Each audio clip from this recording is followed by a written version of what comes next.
अपने दिल पे हाथ रखिए। मैंने सुना है कि इस झारखंड में बड़े बड़े करोड़पति लोग हैं, मंदिर भी बनाते हैं।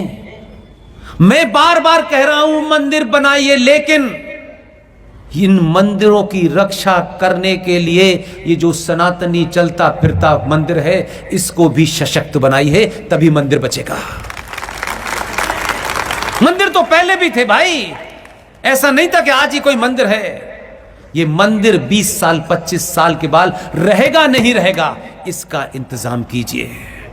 जो लोग यहां मंदिर बनाते हैं वो मंदिर बनाएं, लेकिन उसके 500 गज के अंदर ऐसे सनातनियों को स्थापित करें जो शत्रु की गर्दन को तन से जुदा कर दें, तब मंदिर बचेगा आपका। मंदिर में ताला लगा करके आप चले जाएं और आपको पता न चले। इसी व्यवस्था के चलते आपके ऊपर ऐसे ऐसे कानून बना दिए गए और आपको पता ही नहीं है, क्योंकि ठेकेदार आपको ये नहीं बता रहे। मैं बार बार ठेकेदार शब्द इसलिए इस्तेमाल करता हूं कि जिन्होंने ये प्रण लिया है कि हमें ये चाच को, अपने सनातनी समाज को जगाना है, ये उनकी जिम्मेदारी ज्यादा थी, क्योंकि उन्होंने कहा हमने तो कुछ भी नहीं किया, हमको तो 2 बच्चों की फीस भी देनी होती है, मकान का किराया भी देना होता है, लेकिन हमने कभी इस बात को अपने जीवन में आड़े आने नहीं दिया। हम रात के 2 बजे भी हैं, 4 बजे भी हैं, कल यहां हैं, परसों यहां हैं, ये हमने नाड़े नहीं दिया। लेकिन दिन भर ये गाएंगे कि हमने शादी नहीं की, हमने राज के लिए नहीं कहा। अगर समाज को सच बता देते तो आज समाज की दुर्गति ये नहीं होती। वो नहीं बताना चाहते आपको। को कैसे प्लेसेस ऑफ वर्शिप एक्ट 1991 बना, कैसे इस देश के अंदर वक्फ प्रॉपर्टी कानून 1995 चल रहा है। जब चल रहा था तब 117 गिनती में पार्लियामेंट में बैठे थे, बोले नहीं। ये बताया है किसी ने, किसी नेता ने बताया आपको? ये कौन बताएगा? टीचर बताएंगे नहीं, क्योंकि कोर्स में नहीं है। माताजी बताएंगे नहीं, पिताजी बताएंगे नहीं, भाई बताएगा नहीं, तो फिर कौन बताएगा आपको कि आपका सौदा हमने कर दिया है, अब आपको मरना ही है? नहीं बताना चाहता कोई। दिन भर ज्ञान, अरे अपना अस्तित्व का सौदा कर दिया इन दलालों ने, लेकिन एक भी नहीं बताता। इसलिए मैं कभी कभी शत्रु में भी अगर कोई ईमानदार हो तो उसकी तारीफ करनी चाहिए, भले ही शत्रु हो। एक अदना सा एमएलए, ये उन दलालों के लिए बता रहा हूं जो सुबह से लेकर शाम तक ज्ञान बांटते हैं। एक अदना सा एमएलए जो इंडिपेंडेंट था। पूरे भारत में एक राज्य है कश्मीर, उसमें इंडिपेंडेंट एमएलए था। वो इंडिपेंडेंट। हमारे यहां तो इंडिपेंडेंट ये सोचता है कि कब सत्ता का संतुलन बिगड़े और मैं 50 करोड़ में बिकूं। ये सच्ची कहानी बता रहा हूं। कश्मीर की विधानसभा में एक इंडिपेंडेंट एमएलए था जिसका नाम था इंजीनियर रशीद। कभी कभी आपने टेलीविजन पे उसको देखा होगा, उसके चरित्र को देखिए। उसको गुलाम नबी आजाद ने, ये पहले आदमी हैं, ये कांग्रेस से आजाद हैं और नबी के गुलाम हैं। गुलाम नबी आजाद को राज्यसभा में जाना था, शोभा जी, 1 वोट कम पड़ रहा था। गुलाम नबी आजाद ने इंजीनियर रशीद से कहा जो चाहिए ले लो, 1 वोट चाहिए था। और वो इंडिपेंडेंट था, उसको कोई पूछता भी नहीं था। मैंने रोज उसको देखता था, असेंबली से उसे लोग बाहर निकाल देते थे। वो सबने देखा, मैं उसको पर्सनली भी जानता हूं, इसलिए मैंने कहा। मैं बार बार इस बात को इसलिए बताता हूं कि आप जरा उस आदमी से सोचिए।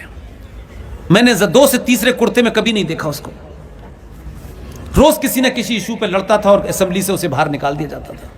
लेकिन जब उसके पास ये ऑफर आया, गुलाम नबी आजाद ने उससे कहा कि मुझे तुम्हारा टिकट वोट चाहिए, क्योंकि मेरी राज्यसभा 1 ही वोट से कम पड़ रही है। उस आदमी ने क्या शर्त रखी? मैं कहता हूं कि शत्रु से सीखना चाहिए। उस इंजीनियर रशीद ने मालूम है क्या कहा गुलाम नबी आजाद से? मुझे 1 लाइन लिख के दे दो, मैं तुम्हें दे दूंगा वोट, तुमसे 1 पैसा नहीं लूंगा, 1 लाइन लिख के दे दो बस।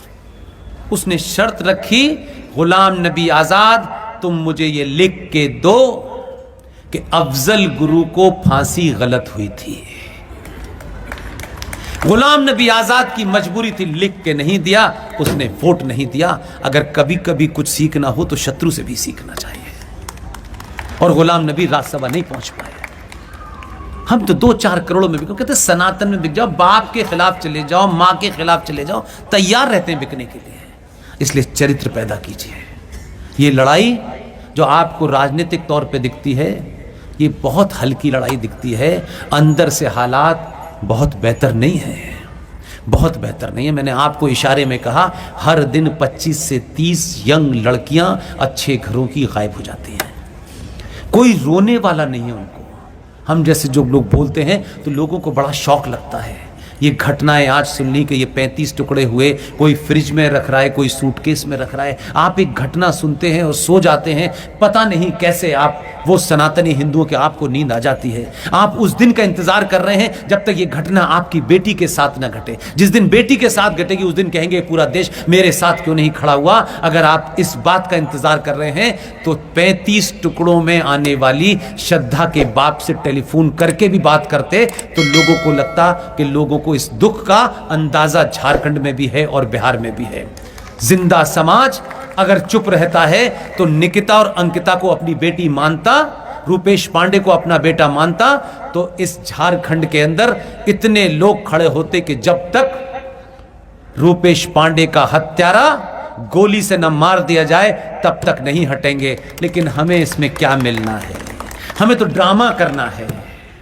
मुझ जैसा आदमी जिसकी स्थिति के बारे में बहुत कम लोग जानते हैं, मैं यहां आया हूं इसलिए कि आपने टिकट भेजी है, मैं चला जाऊंगा इसलिए कि आपने टिकट दी है, इससे ज्यादा मेरे पास कुछ नहीं है। तब भी मैं जब कराची से चला और शोभा जी के किसी एक प्रोग्राम में आया था, मैंने शोभा यादव जी से कहा, ये जानी मानी वर्कर हैं, सोशल वर्कर हैं, पॉलिटिकल एक्टिविस्ट हैं, ये किस पार्टी में हैं नहीं है, मुझे इसमें कोई इंटरेस्ट नहीं है। मुझे इसमें इंटरेस्ट है कि जब जब ऐसे इशू हुए तो मेरी इनसे वार्तालाप हुई।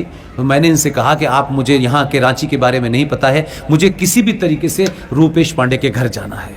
तब मैंने अपने साथी जो बनारस से LLM करके आए हैं, मैंने उनसे कहा यार 10,000 रुपये मुझे कहीं से ला के दो। तब उन्होंने अपने ATM कार्ड से, जो आदमी रोजगार नहीं करता उसने मुझे 10,000 रुपये दिए, और ये बात मैंने गुपचुप जाके बताई और उनकी माँ को दिया, और मैं जो कर सकता था करने की कोशिश की।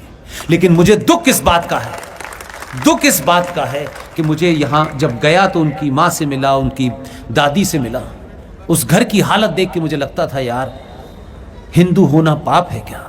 ये हजारों हिंदू नेता, ये मंदिरों पे मुकुट चढ़ाने वाले, सोना चढ़ाने वाले, ये अमेरिका लंदन में अपने बच्चों को भेजने वाले, ये कितने बेहया और बेशरम लोग हैं यार। ये इंतजार करते हैं कि हमारे बेटे बेटी के साथ होगा तब हम जो है तूफान उठा देंगे।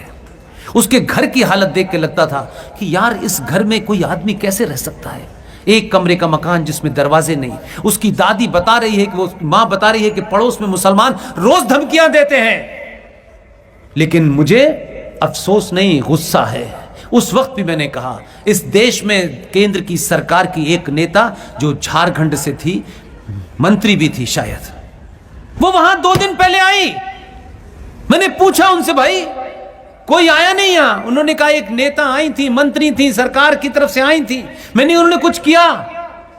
बोली जब वो यहां से गई तो हमारे परिवार के खिलाफ 2 केस और लग गए।